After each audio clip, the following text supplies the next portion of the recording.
Turnip Boy commits tax evasion, and Turnip Boy robs a bank may be the greatest cinematic duology of all time. I don't even think I'm joking as well. To be fair, there aren't many well-known duologies. I can't think of any handheld new Super Mario Bros. Games. I don't know. This great duology is made by indie studio Musica, whose server I might be a part of. I also bought them partially because the games might be that good. They were founded by... Their website doesn't say, but Yukon, I'm not even gonna try to pronounce. Her last name? Is a studio head, so it's probably Huh. in 2020. And they released their first game in 2021, which was...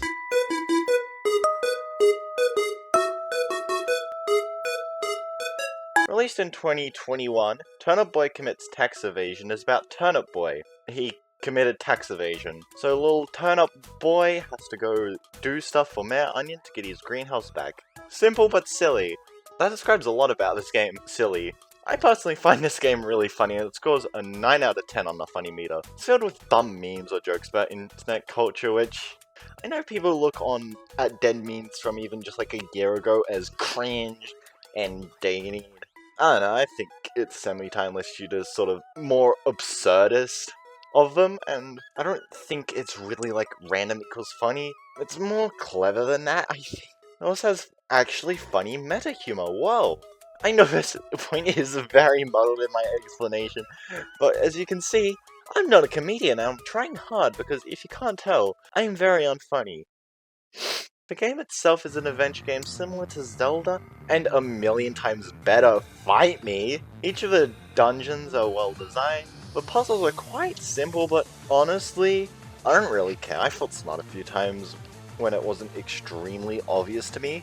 It helps that since your item pool is limited and you aren't expected to go find something halfway across the map, it makes puzzles funner, because I know I have the tools to actually solve it, and I know I'm not missing something. The combat, it's alright. It works for what it's meant to achieve, but it isn't anything too special. I just don't think I like the style of combat in general. I'm not sure why I don't. I just think I find it when the challenge increases, I see it more of as an annoyance, not an actual difficulty increase. It also has a spiritual dodge roll in the trip, which is very silly, and dodge rolls are a peak game mechanic and you can't tell me otherwise. The bosses, they're alright. They have a little bit of a dodge mode and whale on the mode, which is kind of annoying, but in the case, the cycle is quite small and quick, and they are always vulnerable, so you can always risk things making the fight a bit faster. You also have bombs for like most of the bosses, and you can try to kick into them, which makes it faster if you have the patience and skill. The story is pretty decent and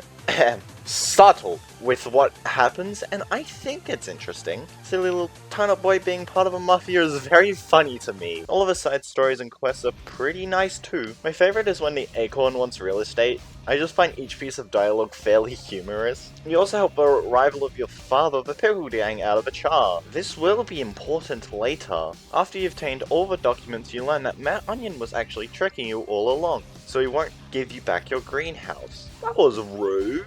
So you get told all the silly mafia stuff by Old Man Lemon and head down to the basement with the only somewhat tricky puzzles in the game, because I am an idiot. After you go down in the basement, find a new kid. Wait, Turnip Boy, no! Well, that's the end of the game. Turnip Boy blew up VeggieVille and got nuked, kiddo. Or at least I'd like to end it there as a silly joke. But the true final boss needs mentioning, mainly just, it's kind of absurd.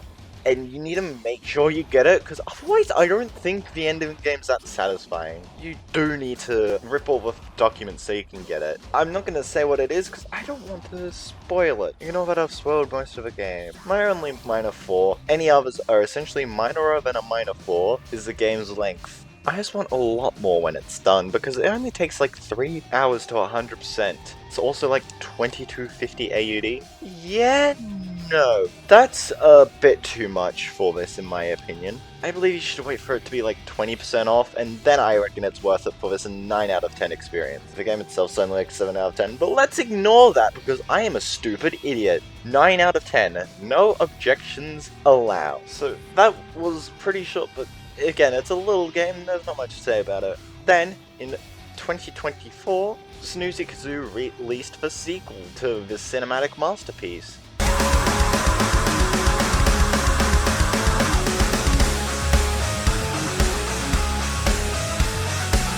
The day after war broke out, you're contacted by Dilettani from the Pickled Gang. I told you it would be important. You want to rob bank. I mean, who wouldn't want to steal a bank? I mean, rob it, stupid English, oh my god.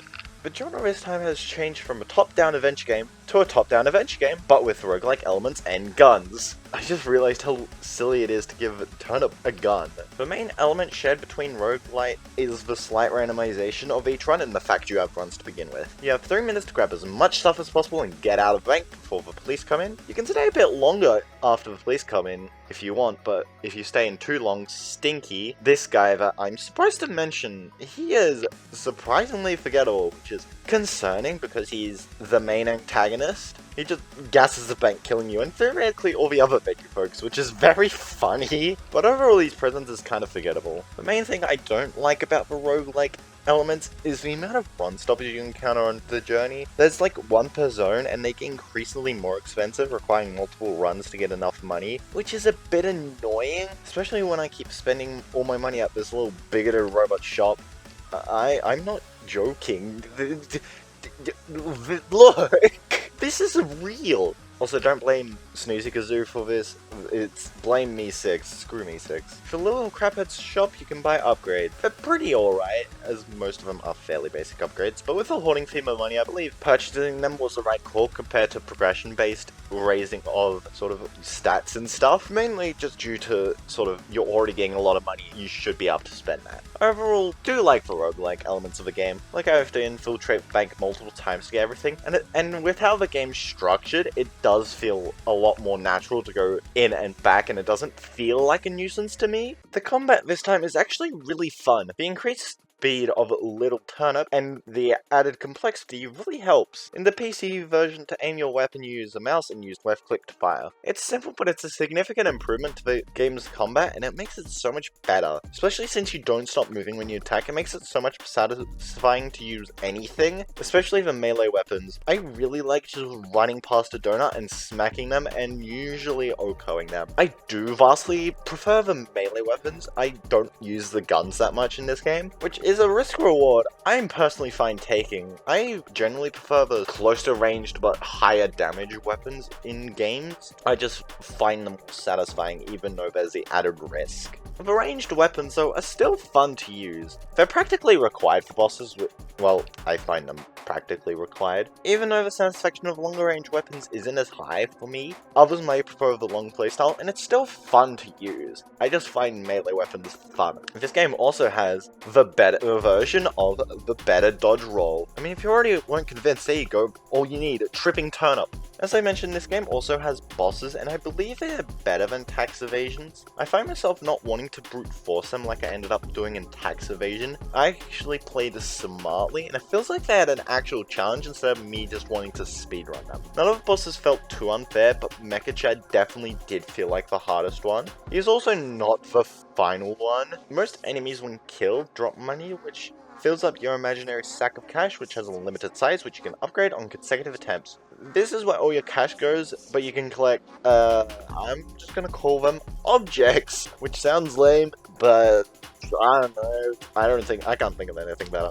Which can be worth a lot and don't add to your money sack, and you can get as many as you like as long as you don't get gassed out. I quite like this because it helps speed up the process of collecting a lot of cash, and it makes it feel like your money making potential isn't as restrictive, and it makes it feel a lot more free. As you progress through the bank, things getting a lot more expensive and reaping more of a reward due to the objects having more value instead of just enemies dropping more cash. One place where you can get a large amount of money from the objects is from elevators. Elevators are randomized every attempt, and they lead to a lot of different places within the bank, which are necessary for side quests or places where you can get highly valued objects. This mechanic I'm fairly neutral to. It's cool finding a new elevator or finding something you need for an objective, but at the same time it's annoying because when you know where to go and it just won't spawn, it's a bit annoying. Once you get to the end game, there's like 8 entrance points, and there's like 12 different rooms, so you can fairly consistently find what you want at that point, but before then, it's a bit annoying. Side quests in this game are pretty good overall. I feel like they're better than the original, but they're probably the same. I think the actual goals feel more varied, and since you get a little message pop up, and a lot more of them you need to activate first, it feels a lot more intentional in completing the side quests, not getting die and going like, oh yeah, the carrot needs that, didn't it? Or, oh, I wonder who needs the die.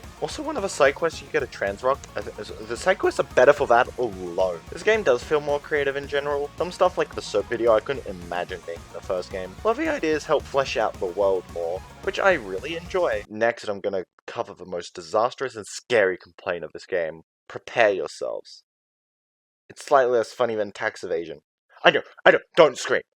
I'm here. Yeah, I found myself laughing at, like, less jokes. This game's still fairly funny. It's, like, 8.5 out of 10, while tax evasion's like a 9. One thing that really kind of, it's not really annoying, but just kind of bugs me, is the fact that the menus are extremely cramped due to them being on this little phone display. Not every option even fits onto one screen. There are 2 different menus to access everything you can from the pause menu. Crunch is really bad for most of the options as well. You can only see like 3 hat options at a time, which makes it really hard to find and get to the non-binary feral clan.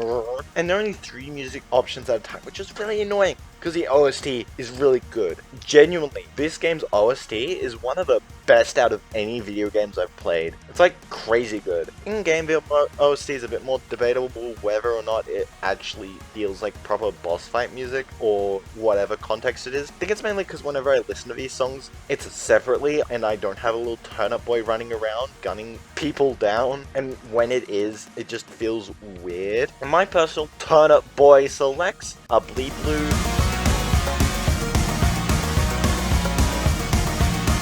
Cassius King,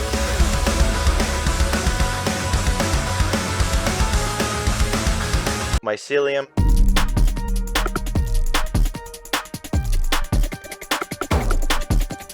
and Super Cute Vegetable Adventure.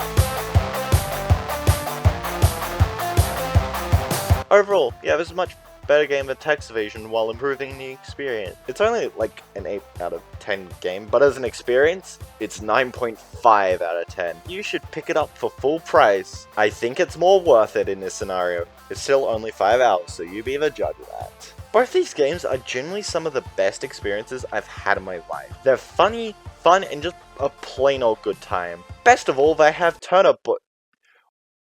Oh god, I've been dead naming this whole time. Oh